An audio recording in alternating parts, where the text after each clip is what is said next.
નમસ્કાર વિદ્યાર્થી મિત્રો આપણે થેલ્સના પ્રમેય વિશેની વાત કરી। આ સપ્રમાણતાના પ્રમેયની અંદર આપણે વાત કરી કે ત્રિકોણ ABC ના કોઈ એક બાજુને સમાંતર કોઈ રેખા દોરવામાં આવે તો એ રેખા બાકીની બે બાજુઓને સપ્રમાણતાના ગુણોત્તરમાં એ બાજુઓનું વિભાજન કરે છે, જુદા જુદા રેખાખંડોનું વિભાજન કરે છે, એના વિશે આપણે વાત કરી। તમે આ આકૃતિ પરથી સમજવાનું છે કે થેલ્સના પ્રમેયના આધારે એનું પ્રતિપ્રમેય કેવી રીતના બનશે। તો એના પ્રતિપ્રમેયની અંદર આપણે સમજીએ, તમે જો થેલ્સના પ્રમેયનું પ્રતિપ્રમેય, અહીંયા ખાસ ધ્યાન રાખવાનું છે કે થેલ્સનું પ્રતિપ્રમેય નથી, થેલ્સના પ્રમેયનું પ્રતિપ્રમેય છે, બરાબર છે। આપણે થોડા ધૂમિંગ દ્વારા સમજીએ। સૌપ્રથમ વિધાન વિશેની વાત કરીશું। જે થેલ્સના પ્રમેયનું વિધાન હતું એને વિરુદ્ધ સ્વરૂપે લખીએ, પાછળની બાજુ તરીકે સમજીએ કે જો કોઈ રેખા ત્રિકોણની બે બાજુઓનું સમાન ગુણોત્તરમાં વિભાજન કરે, અહીંયા ધ્યાન રાખજો શું આવ્યું? સમાન ગુણોત્તરમાં, ત્યાં શું હતું? સપ્રમાણતા, બરાબર છે, સપ્રમાણમાં વિભાજન કરે। જો કોઈ રેખા ત્રિકોણની બાજુઓનું સમાન ગુણોત્તરમાં વિભાજન કરે તો તે ત્રીજી બાજુને સમાંતર હોય છે। થેલ્સના પ્રમેયમાં શું હતું કે જો સમાંતર હોય તો એ બે બાજુઓનું સમાન ગુણોત્તરમાં વિભાજન કરે। થેલ્સના પ્રમેયનું પ્રતિપ્રમેય શું કહે છે કે જો કોઈ ત્રિકોણની બે બાજુનું સમાન ગુણોત્તરમાં વિભાજન કરે તો તે ત્રીજી બાજુને સમાંતર હોય। એટલે થેલ્સના પ્રમેયને વિરુદ્ધ બાજુથી સાબિત કરીએ તો આ થેલ્સના પ્રમેયનું પ્રતિપ્રમેય કહેવાય। ખાસ યાદ રાખજો, થેલ્સનું પ્રતિપ્રમેય નથી, બરાબર છે, થેલ્સના પ્રમેયનું પ્રતિપ્રમેય છે। પક્ષ તરીકે ધ્યાનમાં રાખીએ એની પહેલા આપણે આકૃતિ સમજીએ। તમે જુઓ આકૃતિ ABC ની અંદર આ BC ને કોઈ એક સમાંતર રેખા DE દોરેલી છે, બરાબર છે। આપણે આ E બિંદુ E' તરીકે બાજુ જાય તો બીજી એક આ રેખા દોરેલી છે, બરાબર છે। તમે અહીંયા જોઈને જ ખ્યાલ આવે કે આ DE' જે રેખા છે એ BC ને સમાંતર નથી। કેમ? તો કે BC ને રેખાને તમે આગળ લંબાવશો ત્યારે આ DE રેખા અને આ BC રેખા કોઈ એક જગ્યાએ છેદી જશે, કોઈ એક જગ્યાએ ભેગા થઈ જશે। એટલે આ DE' છે ને, DE' રેખા એ BC ને સમાંતર નથી। તો આવી રીતના સમજૂતી માટે આપેલી છે। સમાંતર શું કોણ છે? તો કે DE રેખા છે, પણ આપણે અંતે બતાવીશું કે આ E' બિંદુ છે એ E બિંદુ છે, આ E સિવાયનું કોઈ બીજું બિંદુ હોઈ શકે નહીં, બરાબર છે। એ એની વાત આપણે કરીશું। સૌપ્રથમ પક્ષ તરફ જઈએ કે ત્રિકોણ ABC માં એક રેખા AB અને AC ને અનુક્રમે D અને E માં એવી રીતે છેદે કે જેથી તમે જુઓ આ ત્રિકોણ ABC ની અંદર એક રેખા બતાવી છે DE, આગળ અહીંયા ઉલ્લેખ રહ્યો DE રેખા એવો ઉલ્લેખ નથી, પણ એ AB અને AC ને, આ રહ્યો AB અને આ રહ્યો AC ને અનુક્રમે D અને E માં એવી રીતે છેદે। તમને ખાસ આગળ પણ વાત કરી હતી કે અનુક્રમે હોય તો પહેલા બિંદુ કયું આવે? જે AB રેખાખંડ છે તો D આવે, AC નું વાત પછી છે તો પછી E બિંદુ આવે। એટલે આમાં કઈ ફેરફાર ના થઈ જાય એનું ખાસ ધ્યાન રાખો।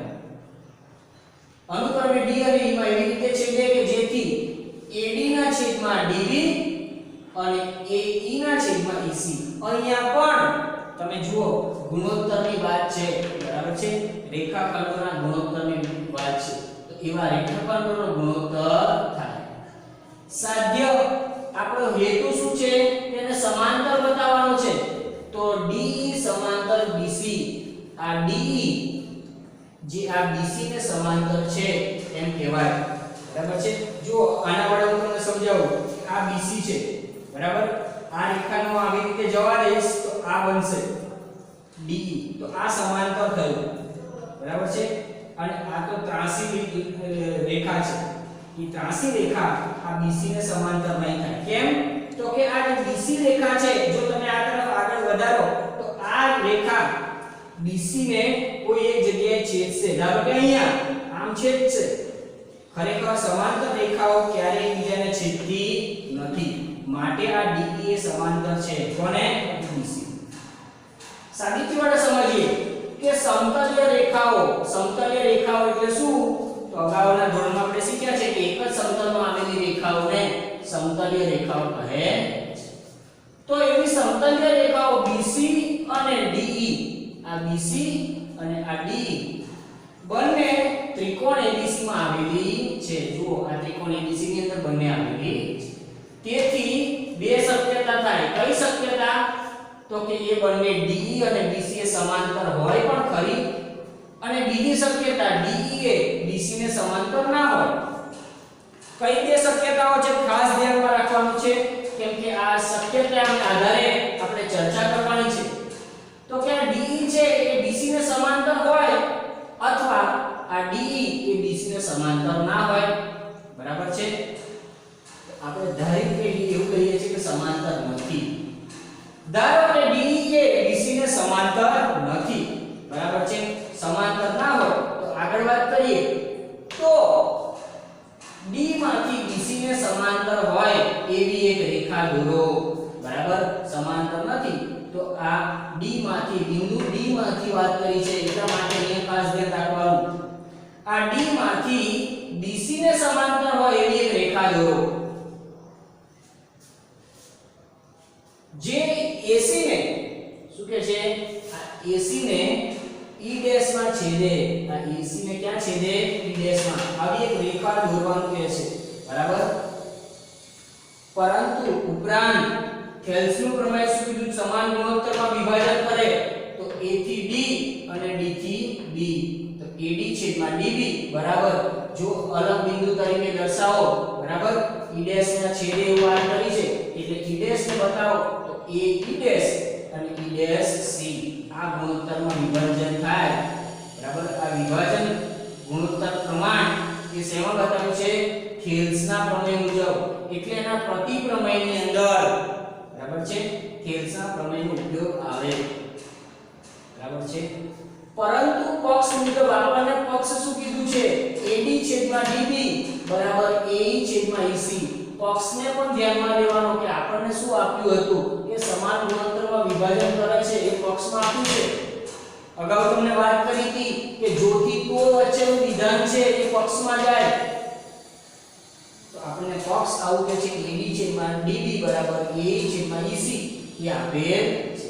તેથી તમે જુઓ એક આ ભાગ અને પક્ષ એ બંનેની વાત કરીએ. આ ભાગ અને આ ભાગ બરાબર છે. પક્ષ મુજબ થોડા ઝૂમિંગ દ્વારા આપણે સમજીએ.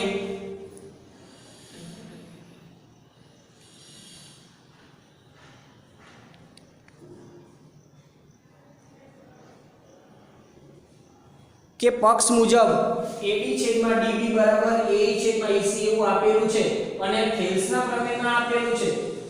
તો તમે જો બંનેની ડાબી બાજુ એક સરખી છે AD છેદમાં DB, તો શું થાય? એની જે જમણી બાજુ છે એ E ડેશ છેદમાં E ડેશ C અને AE છેદમાં EC બંને સરખું થાય.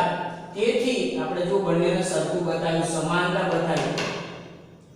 ઠીક, આપણે થેલ્સના પ્રમેયમાં વાત કરી અને બીજી પક્ષમાં આપેલું છે એની પણ સાથે સાથે વાત કરી. બરાબર? હવે શું કર્યું છે આગળના પદમાં કે બંને બાજુ એક વડે ઉમેરો કર્યો છે. બંને બાજુ એક ઉમેરતાને શું કહેવાય?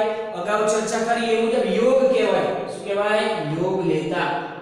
તો A છેદમાં EC વત્તા 1 આ EC એ એક સાથે ગુણાય તો AE વત્તા EC છેદમાં EC એવું થાય. બરાબર? એને પહેલા ફરીથી એક વખત સાબિતી તરફ નજર નાખી લઈએ કે સમતલ્ય રેખાઓ BC અને DE હોય ને એક જ ત્રિકોણમાં આવેલી રેખાઓ છે. તેથી બે શક્યતાઓ અનુભવાય છે. કાં તો એ બંને રેખાઓ સમાંતર હોય કાં તો સમાંતર ના હોય. આપણે એવું ધારી લીધું કે સમાંતર નથી તો સમાંતર થાય એવી રેખા દોરવાનું કહે છે. શું કહે છે? શું ધાર્યું છે? સમાંતર નથી તો સમાંતર થાય એવું D માંથી બીજું એક બિંદુ દોર્યું, D માંથી બીજી એક રેખા દોરી. બરાબર છે? D E ડેશ અને એ સમાંતર થાય એટલા માટે E ડેશ માં છેદે છે એવું લખ્યું છે કે AC ને E ડેશ માં છેદે છે. E ડેશ માં છેદે તો થેલ્સનો પ્રમેય આપણે શું કહેતો હતો? સમાન ગુણોત્તરમાં વિભાજન કરે તો AD છેદમાં DB અને A E ડેશ છેદમાં E ડેશ C આ લખ્યું છે સમાનતા એ થેલ્સના પ્રમેયની છે, પરંતુ આપણે પક્ષ એવું કહે છે કે AD ના છેદમાં DB બરાબર AE ના છેદમાં EC. તમે જુઓ થેલ્સનું પ્રમેય અને પક્ષ બંનેમાં ડાબી બાજુ સમાનતા હોવાથી બંનેને સરખાવી દીધા. AE છેદમાં EC બરાબર AE છેદમાં EC. એ સરખાવ્યા પછી બંને બાજુ 1 નો ઉમેરો કર્યો, એટલે કે યોગ લીધા. હવે તમે નીચેના પદને એક સાથે ગુણાકાર કરો તો આપણે AE વત્તા EC છેદમાં EC અને AE વત્તા EC છેદમાં EC આવી રીતે બને. તમે જોઈ શકો છો કે AE અને EC નો સરવાળો A થી E અને E થી C નો સરવાળો એ AC થાય. આકૃતિને ખાસ ધ્યાનમાં લેજો. તો એ AC અને એવી રીતના AE અને EC AE અને EC એ પણ AC થાય. તો બંનેને સમાનતા બતાવી છે. હવે ઉપર તો બંને બાજુ AC છે એટલે નીચેના પદોને સરખાવ્યા AE બરાબર EC. તમે જોઈ શકો છો EC બરાબર EC થાય. આમ E અને E સંપાતી બિંદુઓ છે. સંપાતી બિંદુઓ એટલે એકબીજા ઉપર આવેલા બિંદુઓ, એકબીજા ઉપર ગોઠવાયેલા એવા બિંદુઓ જેની વાત આપણે અગાઉ બહુપદીઓમાં કરી છે. બરાબર છે. સંપાતી રેખાઓ એવી વાત હતી, એકબીજા ઉપર ગોઠવાયેલી રેખાઓની વાત. એટલે સંપાતી બિંદુઓ એટલે એકબીજા ઉપર ગોઠવાયા છે અને એ સંપાતી બિંદુઓ કહેતા કે સમાન બિંદુઓ છે. અગાઉ આપણે વાત કરતા હતા કે સમાન રેખાઓ, સંપાતી રેખાઓ એટલે સમાન રેખાઓ. એવી રીતના સંપાતી બિંદુઓ છે માટે E બરાબર E એવું થાય. therefore એટલે કે તેથી DE અને DE એક જ રેખા છે. વિદ્યાર્થી મિત્રો ખાસ કહો કે આની અંદર E અને E ની વાત છે એટલે કોઈ જગ્યાએ E પાડવાનો છે અને કઈ જગ્યાએ નથી પાડવાનો એ ખાસ ધ્યાનમાં લેવું પડે. તમે પદ જુઓ, આ બાજુ E પાડવાના છે બરાબર છે અને કઈ બાજુ ફક્ત E આપેલા છે એટલે એક જે ડેશ પાડ્યો છે, નાનો લીટો પાડ્યો છે એ અલગથી સંકેત છે, E કરતા અલગ પડે એટલા માટેનો સંકેત કઈ જગ્યાએ વાપરવો ખાસ ધ્યાનમાં લેવાનું. એટલે DE અને DES એક જ રેખા છે. હવે BC ને સમાંતર રેખા હોવાથી આપણને ખબર છે કે અહીંયા એક BC ને સમાંતર રેખા છે. કઈ DE અગાઉ વાત કરી હતી ને કે DE એવી એક સમાંતર રેખા દોરો, તો એ સમાંતર રેખા DE સમાંતર BC આ ચિહ્ન સમાંતરનું છે. અગાઉ આપણે સમજ્યા છીએ ને અહીંયા વાત કરી E એ જ E છે અથવા એક જ રેખા છે માટે DE ની જગ્યાએ હવે DE લખવાનું છે. તો DE સમાંતર BC એવું થાય. ઓકે, તો આ વાત કરી આપણે થેલ્સના પ્રમેયની, થેલ્સના પ્રમેયના પ્રતિપ્રમેયની. હવે આપણે સ્વાધ્યાયની અંદર સ્વાધ્યાય નંબર 16.2 ના બીજા દાખલા તરફ જોઈએ કે જે આ પ્રતિપ્રમેય મુજબ એક સરસ એવા નાના દાખલાઓ આપેલા છે. સ્વાધ્યાયની અંદર 6.2 એની અંદર તમને બીજો દાખલો એવો જોવા મળશે. આ બીજા દાખલાના પણ 3 પેટા વિભાગ છે. બરાબર છે. શું છે? 3 એવા પેટા વિભાગ છે. બિંદુઓ E અને F એ ત્રિકોણ PQR ની બાજુઓ અનુક્રમે PQ અને PR પર આવેલા છે. અહીંયા સમજવા માટે હું તમને એક આકૃતિ PQR બતાવું છું. PQ અને R. ધ્યાન રાખો આ શિરોબિંદુઓ છે. બરાબર છે. એ હંમેશા કેપિટલમાં આવે. અને બીજું શું કીધું છે? E અને F. તો અહીંયા E અને F અનુક્રમે E અને F એવા બિંદુઓ બતાવ્યા. એ PQ અને PR પર આવેલા છે. નીચેના દરેક વિકલ્પમાં EF સમાંતર QR છે કે કેમ? અહીંયા સમાંતર રેખા છે કે કેમ આની વાત કરીશું. સમાંતર છે કે નથી. બરાબર છે. EF સમાંતર QR છે, સોરી PQ નથી, શું છે QR. તો આ સમાંતર છે કે નહીં, EF અને આ QR જો સમાંતર હોય તો થેલ્સના પ્રમેય અથવા થેલ્સના પ્રમેયનો પ્રતિપ્રમેય એની અંદર વાત કરી કે સમાંતર હોય તો એનું સમાન રીતે ગુણોત્તરમાં વિભાજન થાય, બરાબર. તો અહીંયા જો સમાંતર હોય તો PE છેદમાં EQ બરાબર PF છેદમાં FR આવી રીતના વિભાજન થાય, આવી રીતના સમાન રીતે ગુણોત્તર બને, બરાબર. ખાસ ધ્યાન રાખજો, જો એ રેખાઓ સમાંતર હોય તો આ ગુણોત્તર મળવો જોઈએ. જો આ ગુણોત્તર આપણને ના મળે તો સમજવાનું એ સમાંતર રેખાઓ નથી, આ EF અને QR એ સમાંતર નથી. તો એના પહેલા દાખલાની વાત કરીએ, બરાબર છે. પહેલા દાખલામાં જુઓ,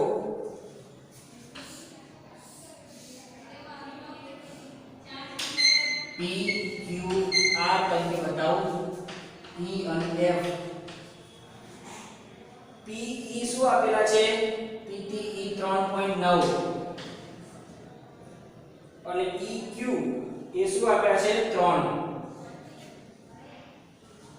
PF આ PF કેટલા આપ્યા છે 3.6 અને FR કેટલા આપ્યા છે 2.4. તમે જુઓ PE છેદમાં EQ કરું, PE છેદમાં EQ તો 3.9 ના છેદમાં 3 એવું મળે છે, બરાબર. 3.9 ને 39 છેદમાં 10 એવું લખીશ, સાથે 3 તો છે જ, બરાબર છે. 39 એટલે શું, તો 3 ના 13 તારી 39, 39 ની જગ્યાએ હું 13 ગુણ્યા 3 લખું છું, બરાબર છે. આ 3 3 કેન્સલ થાય તો શું આવે 13 ના છેદમાં 10 એટલે 1.3 આવે છે. સાથે સાથે PF છેદમાં FR શોધું તો PF શું છે 3.6 અને FR શું છે 2.4. 36 ના છેદમાં 10 અને 24 લખી ઉપરનું 10 મૂકું, તમે જોઈ શકો છો આ 10 10 પહેલા તો કેન્સલ થાય, બરાબર છે. 12 ગુણ્યા 3 અને 12 ગુણ્યા 2, આ 12 કેન્સલ થાય તો શું વધ્યા 3 ના છેદમાં 2 અને 3 ના છેદમાં 2 એટલે 1.5.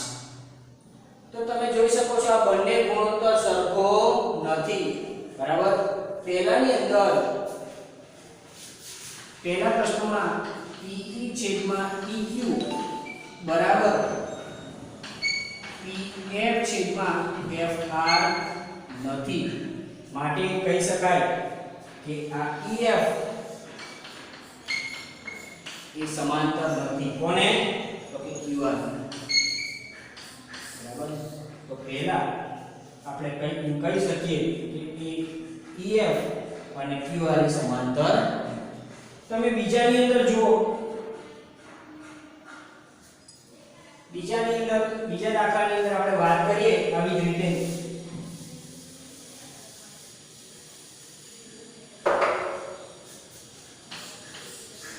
તો P Q R EF એની અંદર PE આપેલા છે 4 અને QE આપેલા છે 4.5. PF આપેલા છે 8 અને RF આપેલા છે 9. તો સૌપ્રથમ PE ના છેદમાં EQ જોઈ લઈએ તો 4 ના છેદમાં 4.5, બરાબર છે.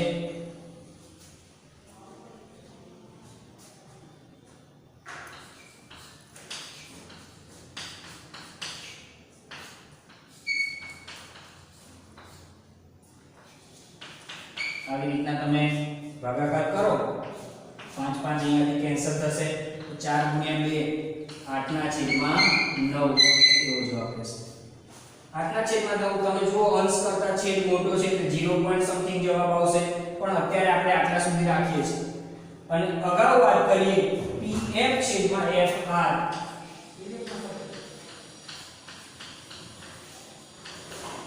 તો એ પણ મળે છે 8/9 એટલે આ પણ 0 પોઈન્ટ સમથિંગ જવાબ મળે તમે જુઓ આ ગુણોત્તરનો જવાબ મળે છે 8/9 અને આ ગુણોત્તર તો ઓલરેડી આપેલો છે 8/9 એટલે બંને ગુણોત્તર કેવા છે સમાન છે એટલા માટે અહીંયા કહી શકીએ કે EF